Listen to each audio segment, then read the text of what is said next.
अच्छा, एक बात इसमें और मैं एक प्रश्न करना चाहता हूँ पवन जी। मैं ये जो हमारी जो बोलियां हैं वो कम होती जा रही हैं, नष्ट होती जा रही हैं। हाँ हाँ। तो इसका एक कारण क्या ये नहीं है कि या क्या उन्हें लिखित रूप में नहीं रखा गया, संजोया गया? नहीं यार, लिखना मैं तो इतना इम्पोर्टेंट नहीं मानता। देखो, मैं बोलूँ, मैं भाषाविद नहीं हूँ। कोई लोग इस पे बहुत विद्वतापूर्ण बात कर सकते हैं, मैं तो एकदम कॉमन सेंस से बात करूँगा। लेकिन मेरे को अब ये लगने लगा है कि ये भारत जो मौखिक परंपरा का देश रहा है, इस बात को भी हमको थोड़ा तवज्जो दे के इसको समझना चाहिए।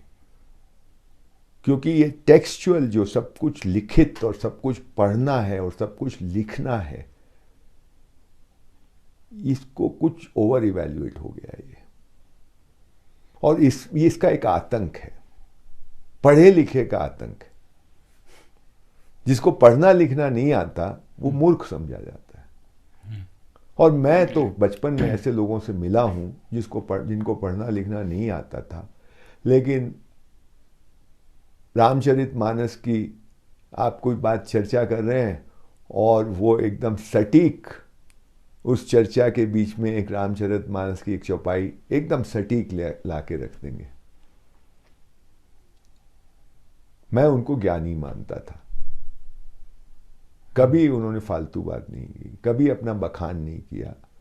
और ऐसे अब इन लोगों को आप क्या बोलेंगे? तो टेक्स्ट जो है ठीक अच्छी बात है, लेकिन आज कितनी किताबें छपती होंगी दुनिया में? करोड़, ज़्यादा मुझे नहीं पता, मेरे पास आंकड़ा नहीं है। कितनी उसमें से काम की होंगी? और पता नहीं क्या माँ बाप ऐसा कुछ कर देते हैं बच्चों के साथ कि पढ़ो पढ़ो पढ़ो पढ़ो। मतलब किताब, जितना कोई किताब पढ़ ले उतना बहुत बड़ा विद्वान हो गया। पोथी पढ़ी पढ़ी जग मुआ, हमारे तो कहावत है। मतलब क्या है यार?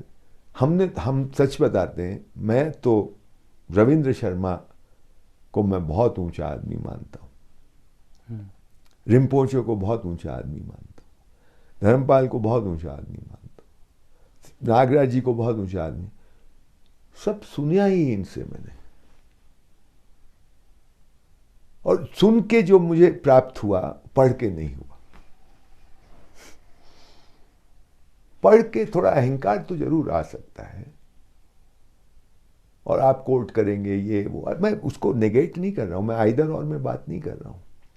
लेकिन मुझे लगता है कहीं ना कहीं हमने लिखने को और लिख इसको जरा ज्यादा ही महत्व दे दिया है। लेकिन मेरे सर में कान और आंख है ना, दो अलग अलग तरह से काम करते हैं।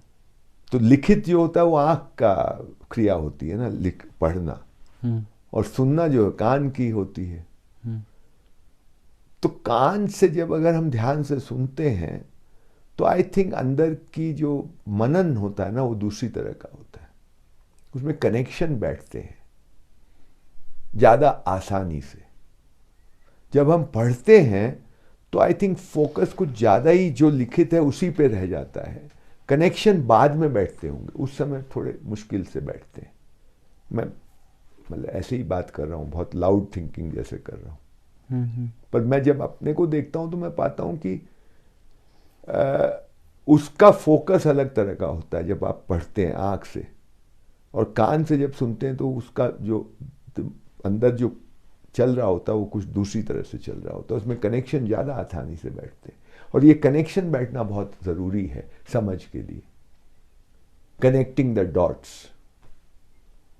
जो भी कुछ मेरी अभी तक की समझ है, आपकी समझ है, सबकी अपनी समझ तो होती है कुछ ना कुछ।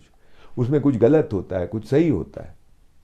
कोई नई चीज़ हम सुनते हैं या पढ़ते हैं तो उसका उसके साथ कनेक्शन बैठना चाहिए पुराने के साथ।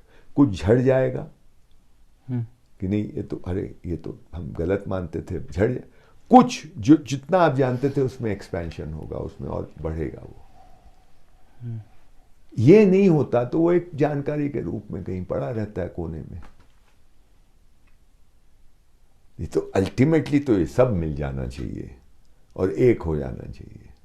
नहीं, फिर आप फिर आपको कोई कॉन्ट्रडिक्शन, कोई कॉन्फ्लिक्ट नहीं दिखाई देता, विरोधाभास नहीं दिखाई देता। सब खत्म। बहुत गहरी बात आपने बोली। ऐसा मुझे लगता है, पता नहीं, ऐसा अनुभव नहीं है ऐसा लगता है।